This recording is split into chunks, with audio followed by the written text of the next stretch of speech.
C'est intéressant parce que il y avait très peu de choses. Hein. C'est un pionnier. Et donc, bien qu'il ne sache ni l'arabe, et qu'il ne soit pas non plus donc orientaliste ni islamologue, il avait en gros tout compris. Ce qui prouve que on n'a pas besoin d'avoir tout lu pour comprendre. Donc, ça veut dire que ça fait déjà partie de notre culture. Sinon, on ne comprendrait pas. Enfin, disons que je pense que Lamartine ne comprenait rien au shintoïsme japonais, avec tout mon respect pour le shintoïsme, mais parce que ça ne fait pas partie de notre culture. Ce qui est incroyable, c'est que donc il avait très peu de choses pour comprendre, mais il a compris, alors que maintenant on a tout pour comprendre et on ne comprend plus rien. C'est même quelque chose, encore une fois, qui est paradoxal. Parce qu'ils avaient soif de connaissances, alors qu'aujourd'hui c'est oui. l'inverse. Voilà, c'est ça. Et parce qu'il y avait une idée qui était partagée vraiment alors par tous les bords, politiquement, culturellement, c'est que l'humanité était dans une phase de progrès. Donc, bien sûr, chacun voyait le progrès à sa porte, hein, midi à sa porte. Mais il n'empêche qu'il pensait que l'humanité, que l'histoire humaine, c'était une avancée vers le progrès. C'était donc l'idée des Lumières, hein, mais bon, c'était universellement partagé à l'époque. Alors que maintenant, enfin, je ne peux pas généraliser non plus, parce qu'il faut pas être trop défaitiste, ni trop caricatural. Mais enfin, maintenant, il n'y a plus cette idée de progrès. Il y a l'idée de préserver ce qu'on a. Hein, c'est-à-dire non pas de changer le monde avec le progrès, donc que ce soit scientifique ou bien spirituel, mais essayer surtout de faire en sorte que on préserve la nature, on préserve notre mode de vie, on préserve notre richesse. C'est une façon de voir le monde qui a complètement changé. Mais encore une fois, là, il ne faut pas être trop français. Hein, parce que si vous prenez, par exemple, je prends un exemple extrême, les Palestiniens martyrisés à Gaza, eh bien, ce sont les gens les plus optimistes et les plus attachés justement à l'idée de progrès. Donc nous, avec notre morosité, notre défaitisme, on n'est pas représentatif. Non, c'est aussi, bon, il y a des tas de, c'est pas seulement des facteurs culturels, hein, il y a les facteurs démographiques qui jouent, il y a beaucoup d'autres choses. Enfin, je pense que donc il y a un sursaut, et moi, de ce que je vois jusqu'à présent, depuis mes échanges avec les jeunes Français musulmans à l'occasion de ces petites conférences, je vois que tout de même il y a matière à être optimiste. Encore une fois, madame, j'essaye de vous contredire, de vous convaincre. Je ne sais pas si j'y arriverai. J'essaye de me convaincre moi-même. Et vous, qu'est-ce qui vous a poussé à écrire sur ces trois personnes-là? Oui, ben, bon, c'est clair. C'est donc étant désespéré de la politique, j'essaie de trouver une autre voie.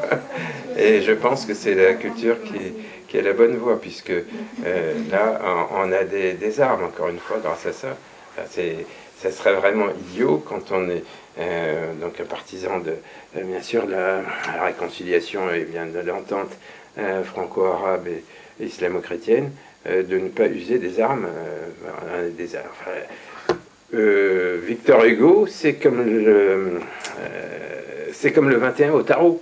C'est-à-dire qu'il est imbattable. Même en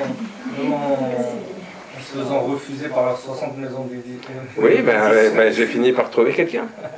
Non, mais évidemment, j'ai fait... Comment est-ce qu'il a motivé? Parce qu'il n'a pas pas percé. Ouais, je sais pas. Enfin bon. Non, mais il y a encore des gens bien sur Terre tout de même. J'avais une question parce que avant de venir, j'ai fait quelques personnes. Je suis tombée sur Wikipédia. Oui. On a aujourd'hui la possibilité d'enrichir Wikipédia. Oui. Et ça vous a jamais, avez jamais dit je vais mettre un pavé qui va. Vous êtes la seconde personne à me dire ça, et mea culpa, maxima culpa. Je ne l'ai pas fait parce que je suis embarqué dans d'autres bouquins et vraiment, mais il faudrait que je m'y mette, effectivement, mais enfin, si vous voulez le faire. Non, mais c'est vrai, vous avez raison, parce que c'est ça que lit tout le monde. Donc, c'est juste. D'accord, je retiens la leçon. Oui, pareil. Éric Zemmour est amoureux de Napoléon, je ne sais plus si vous êtes au courant. Ben, si on dit à Éric Zemmour que Napoléon considérait que l'islam était la meilleure des religions et qu'il espérait qu'elle allait conquérir toute l'humanité, eh bien là, Éric Zemmour... oui. Donc, bon, mais il y en a beaucoup d'autres. Quand vous avez écrit ce livre, oui. C'était plus pour les musulmans ou pour les non-musulmans? Non, c'est pour les non-musulmans. Donc, je me suis adressé à un public qui ne m'a jamais lu, mais c'est pas grave parce que, bon, en fait, c'est peut-être qu'un jour ça marchera. Donc, il est beaucoup plus facile. Enfin, là, je suis en train de prêcher des convaincus. Donc, bien sûr, si c'est facile, c'est très agréable pour moi, mais il est mieux d'essayer de s'affronter à des non convaincus. Et c'est ce que j'ai essayé de faire. Alors encore une fois, c'est peut-être par des formations professionnelles, puisque quand on est diplomate, évidemment, on essaye toujours de parler au diable. Justement, pour la suite de ça, est-ce que vous avez eu des retours de Français gaulois, justement Oui.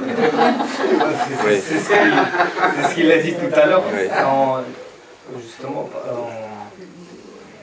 en écrivant ces 3 livres. Est-ce que vous avez eu des retours, par exemple, de Français non musulmans qui ça leur a apporté quelque chose, en fait, ou qu'ils n'étaient pas au courant? Ah oui. Oui, bien sûr. Il y en a tout de même qui sont de bonne volonté. Surtout, d'ailleurs, chez les catholiques ouverts. Hein, bien sûr, pas les traditionnalistes, mais non, mais c'est là, tout de même, parmi les...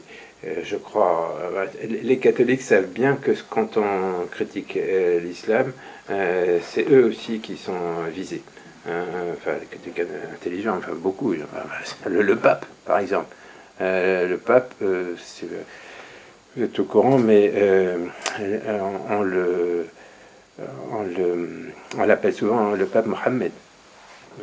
Oui, c'est malheureux. Enfin bon, donc... mais, oui, pourquoi pas, oui. Donc, bon, non, il y a tout de même aussi chez beaucoup d'intellectuels la même interrogation que celle que on essaye de comprendre ici, c'est pourquoi on a oublié tout ça. Hein, donc, non, il faut pas non plus caricaturer les choses. Il y a encore... enfin, le problème, encore une fois, n'est pas un problème d'islam, ni même de religion. C'est aussi un problème musulman et de religion, mais c'est un problème plus vaste. C'est un problème de perte de confiance en soi dans la France d'aujourd'hui. Enfin, c'est si on élit des gens qui sont